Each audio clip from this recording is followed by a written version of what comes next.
Skinflick, a Dave Brandstetter mystery, Book 5. Author, Joseph Hansen. Publisher, Open Road Integrated Media. Narrator, Eric Aust. In memory of Dr. Dreadful, who left too soon. Chapter 18. The big brick room was blacked out again, this time. The lone shaft of light burned down on a sheeted body on a high table. Standing just inside the light were Spence Odom, wearing a false walrus mustache and a London Bobby's outfit, and the man in tweeds with the deerstalker cap. The camera and the kid who operated it were silhouetted this side of the starring light. The camera whirred, Odom, hamming fear and trembling, slowly raised the sheet on the side away from the camera. He flinched at what he saw and turned his face aside. The man in the deerstalker cap opened his eyes wide and registered horror. "Oh, the expression," Odom said through unmoving lights. "Camera, zoom in on him tight. And wait." The camera kept on whirring. "Okay," Odom said. "Cut. Turn on the lights." The lights came on, and the boy with the Adam's apple threw off the sheet and sat up. "I'm a star," he said, and jumped down off the table. He had on only jockey shorts. He kicked into jeans, flapped into a shirt. "Quite fucked to death," Odom laughed. "What a way to go," the boy said. "Where the hell have you been?" Odom sounded like an outraged parent. He was asking Randy, who stood with Dave just inside the door, next to the washrooms. "And what the hell do you want?" "This," he said to Dave. He came to them, walrus mustache bristling, billy club swinging at his belt. "I'm trying, for Christ's sake, to get a cheap, trashy movie in the cans here." To Randy, "I needed you." To Dave, "You I didn't need." "He doesn't take me to Fatburger." Randy said, "He takes me to places with tablecloths where the waiters wear velvet jackets and I can't pronounce the names on the menu and the check is $50. "Yes, but is it art?" Odom said, "I give you a chance to act, to express your deepest feelings. I offer you immortality, and you talk about food." "I want to talk about murder," Dave said. "Later." Odom swung away. "Harold, Junie, bedtime." He went toward the corner with the shiny brass sleeping arrangement and the wallpaper. "Inspector Hardcock, you get outside the window, please." The Tweedy man piped in, his teeth leafed over a script. "Page 40. Register shock, amazement, delight. Pops eyes, licks lips." "Did I write that?"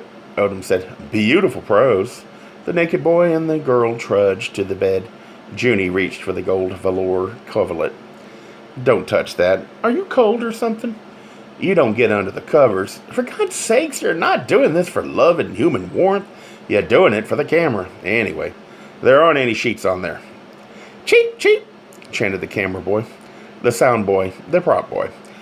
"Set the camera low so you can shoot over them while they writhe around erotically," Odom said, "and aim it at Hardcock's face in the window, okay?" He turned back suddenly and bumped into Dave, who had followed him. "What did you say you want?" "First, you lied to me about Charlene Sims," Dave said. "You signed her for a picture. You're writing the script. You even have a photo of her. You know who she is, and you knew it when I asked you before. Where is she?"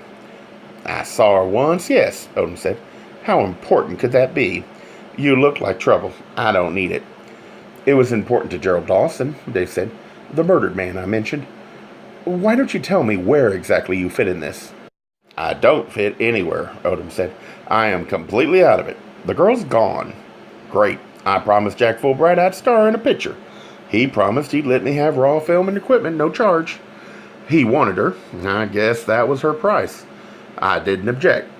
I had this idea for a sex-pot schoolgirl flick. They're doing good business in these cities these days. I'm sick of the farm town mentality." He frowned under the little bill of the domed Bobby's helmet. "Did you ask Fulbright where she is?" "He claims he never saw her," Dave said. "Never heard of her. Never came near her." "What?" "It was him who brought her here." "What the hell does he mean?" Odom took a step backward. "Oh, now wait. That son of a bitch. Did he send you here tonight?" "You see," Dave said, "you do fit into this, don't you? And tightly, too. Where is she, Odom?"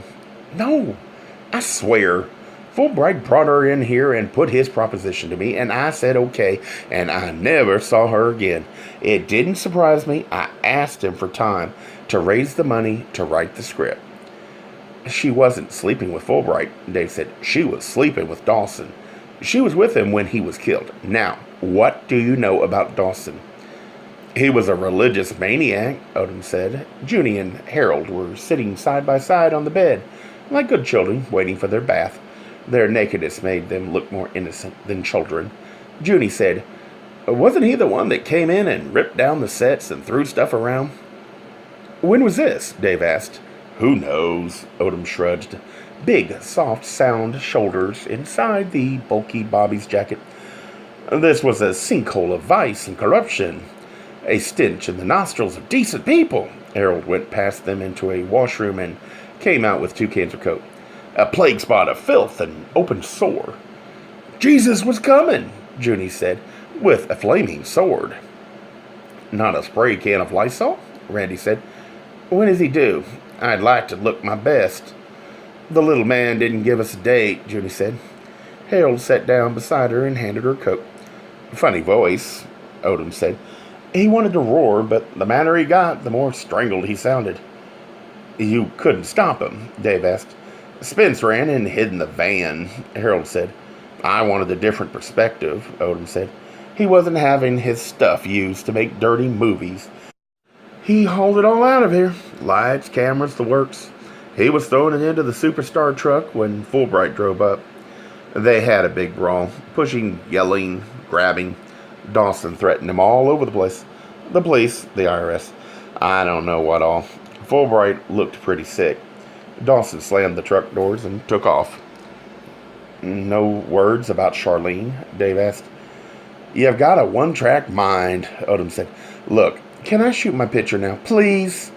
Losing your sets must have slowed you down. Fulbright was back the next morning with the equipment. He knocked the damages off the bill, and he gave me cash to cover the extra day's studio rent. He apologized. I thought he meant it. Now suddenly he's trying to wreck me. He isn't, Dave said. He never mentioned his deal with you. He claims he hasn't seen you in weeks. He hasn't, Odom said, and neither has the girl. I wasn't mixed up with her. The only kind of girls I'm interested in turn out to be boys when they take their clothes off. Maybe it would have sounded funny anyway. It certainly sounded funny coming from a big, stolid symbol of British law and order. The only thing that saved it was that the uniform smelled of mothballs. Fulbright was mixed up with her. That I can tell you. You can tell me Dawson was mixed up with her. I wasn't. I don't want any part of it. I don't know yet what Fulbright's part was, Dave said, but Dawson's was to die. And so was yours. What? Odom went pale. His big, pudgy fingers shook as they worked loose the buckle on his chin strap. He took off the helmet. His hair sprang up frizzy again. He half turned away his head, watching Dave from the corners of his eyes. What are you trying to say? That Herman Ludwig was killed by mistake, Dave said. Did you two ever stand and look into a mirror together? That parking lot out there is dark. Somebody was waiting in the dark with a shotgun. The same somebody who killed Gerald Dawson. On the same night, he saw a big, overweight, middle-aged man with thick hair standing up all over his head come out that door. Dave pointed, and he thought it was you, and he blew Herman Ludwig's brains out. No! Odom touched his lips with his tongue. He swallowed. His voice came hoarse, stammering. It was the communist from Hungary. He was always talking about how they were following him, trying to kill him. The same night Dawson was killed. Dawson, who, like you, was a friend of Charlene Sims. If friend is the word. You see why I seem to have a one-track mind? You see why I have to find her? If whoever it was tried to kill me for messing with her, Spence Odom said, he had the wrong man, I swear to you. I never saw her. But that one time only, he looked away, was silent for a moment, in silence, kept by everyone else in the big room. He gazed around at the room, the stretches of brick wall, painted different colors. The torture instruments, the body in the barber chair, the glass jeweled chest of costumes, the mummy case in a far corner. It was as if he were inventorying his life.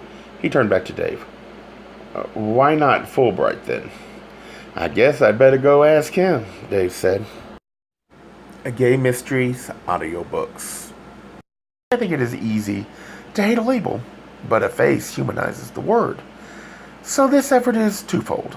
To offer comfort to those like myself that your world didn't end because you don't fit into the view of acceptable society on both sides. And in hopes of helping those with family that are LGBTQ, that it doesn't mean we are aliens from the child they once knew. Reassure them so they can maybe be supportive at the same time, being true to their values.